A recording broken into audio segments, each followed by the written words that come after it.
etiefo asem we de me ye Kristoni na so metre ma adwen e wo so na I don't know senior ebi before eto de bia ye hu Christianity no womo de Christianity ne bre ye nkran no womo enhu ne saa anse na beto aso na subscribe na click notification bell ne so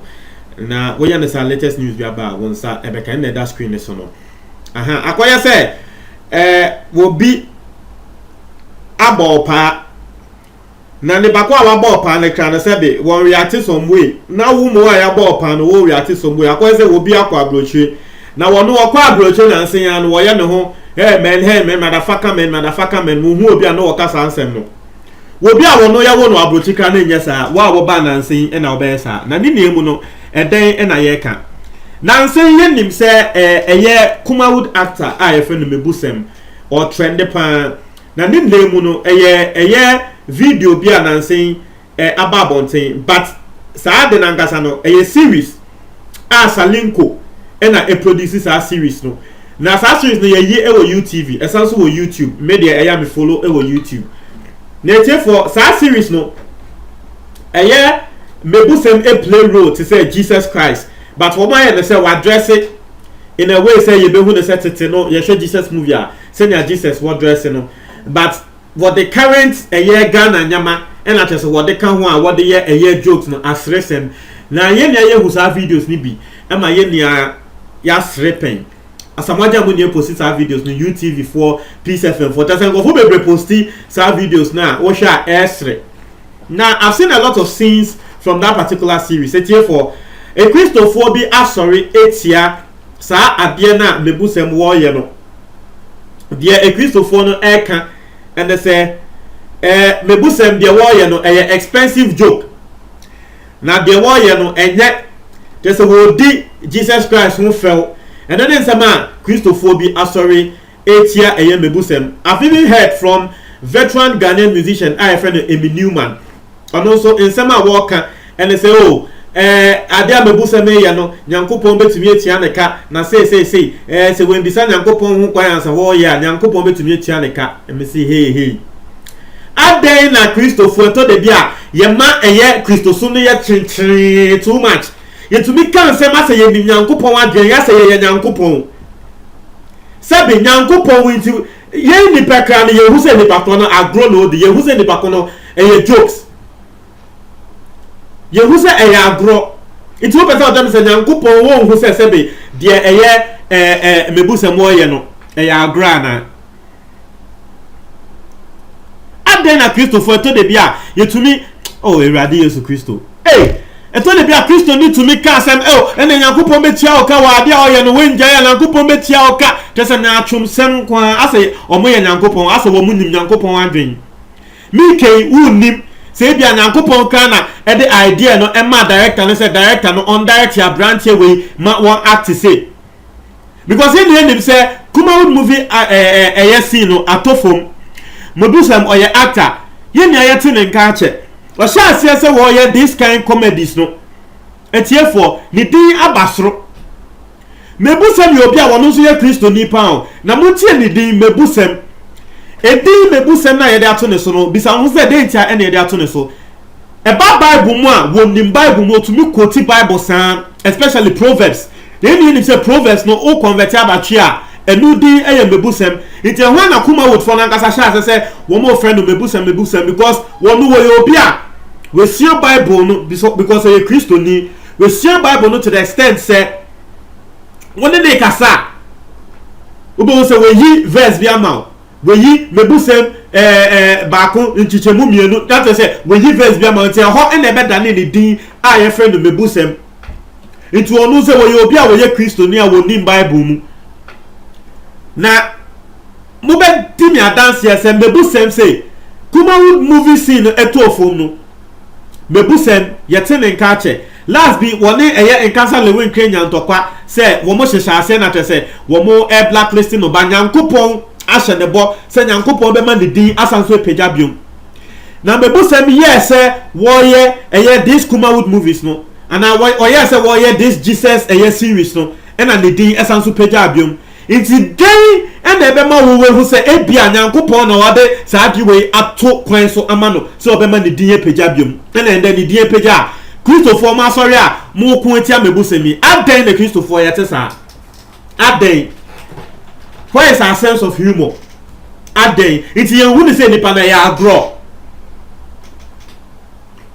adan mebusemi ya no waka boni bi adan na Christopher eto de bia me da say women ti ase me nim say asem wo american mu bi mu kra be ka say ene de mebusemi ya na enye but adan na sometimes it to me ye ho chencha eno kra na ema nkrofo ka say me Christopher nka ende common sense for most of you say Christosum Jesus Christ wamba and look at them more can be this no because you make Christosum na chinchira oko kan yes and your Bible mu say your Bible mu say me ken we be me dance say emra ye tro Bible no it's not this our time it will better tell me say Nyankopon wo nim say embre say your technology aba any bia be wo nim bibia yes and the Bible say and the Bible mu we ye say it means we be say Bible mu na Facebook wo and there wo a wo ka say na Facebook na wo use Bible mu na we radio station wo and there wo a wo ka say tia mebusem and radio station so na wo kwete na wo ka say tia no eya nya atwom no ye njai ye ne ye Christopher ye ne ye Christopher ba ye nipa da se ni so na me de uni de me ya se mebusem bone na wo ye krana eye ono ene ne Nyankopon wunim say bia wo yes ade we wie kra na wokobọ mpa ye etre Nyankopon se Nyankopon se boni bi na maye afa cheme ma nipa da se ni abetina radio so ene he ade we a wuye Nyankopon betia oka de wuye Nyankopon be ase nipa person wo mo ya atre se esanse wo mo ya gospel musicians ana esanse wo mo ya sofo nti wo mo person wo mo ya no mo ka Nyankopon adwe mi ke so wuye Nyankopon wuye nipa itabe na so tumi ka se Nyankopon betia nipa koneka na Nyankopon de wo pe bibi se Nyankopon wo ye nipa na wo nipa da se ni kra bo hu se nipa na ade na oye no rough na wo ye and e beka say comedies wo de jiji nkrofo ni wo nipa da se ni o wo pu wo hu se comedies na nipa ko no wo yi ni ti Nyankopon wo hu se comedies to de bia yetu ni ye nya me bi kama muma Kristo so ni kra we kra dodo ubo wo kasa se kra ba kwakwohwe no wo mu na wo mu di bone akese o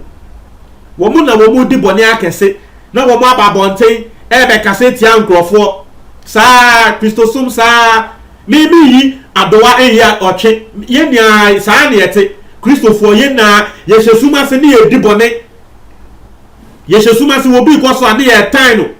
ye hesuma se ni edikokonsa ni ye say nkrofo ma nkrofo but wo bi ko ye bibi pe ni ababonten ni ye be bashi ni pakono ase ye de ye teneama ase ye de yetene ama nanso Bible mu kra no watro se wo kronkron ye ne kra no akoye se bintum agofi e wo Nyankopon enim nti wo ni Peter se ni a wo pese o tra wo se wo ya kronkron ama wo de wo pese wo ka ni pa adin wo bi ye eye movie nti no aden ni ye sa aden nti Christo so nti wo bi eye we ya comedy series a o to be enfa Christo nsemenye aden ena mo ma Kristo so na we sa ene Nyankopon na de talent man ni pakro no amu to me ya dia ma tese Kristo so ni kra ye we kra dodo tese ene me bae ene story we kan nka me be yo ba me bae me tie interview me hu videos of pastors in Soriatia tese ngofo ko interview ye bi so mo say ade me busa me ye na enye wo bo say wo bia ye hashtag stop this now stop mimicking Jesus Christ in funny kids me say wa ahwe sorry veteran musician Cindy Thompson enye Amy Newman me sorry Cindy Thompson enye Amy Newman Cindy Thompson o say veteran musicians in band de ya na wo mudin ya ye we Cindy Thompson ena tese wo mo ka sa no wo mo tese menti o mo ase video bi nso ame hu ye osofo bi ono nso atro ono nso post wo YouTube na watro stop the comedy aden na mo yesa aden na mo ma Christosum na aye we sa aden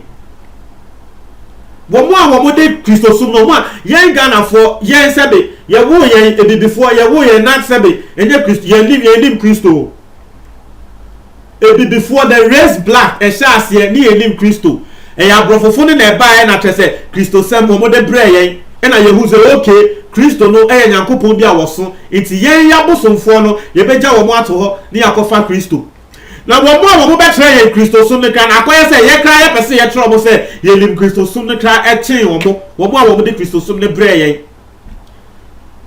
yɛn mbrɔfofo na wɔn de Kristo som ne brɛ yɛn o because mbrɔfofoɔ so wɔn yɛ movie na kyerɛ sɛ wɔn play role to say Jesus Christ na wɔyɛ funny skit bi a obi ankasa because wɔn te aseɛ say the person is just trying to be funny it's just comedy obi ankasa ntia den internet your friend creative art you need to be creative you need to add some comic relief Ghana there this is stress ability one for comic relief and can one ebe we o etie for mo try mo comment box ni mo me da say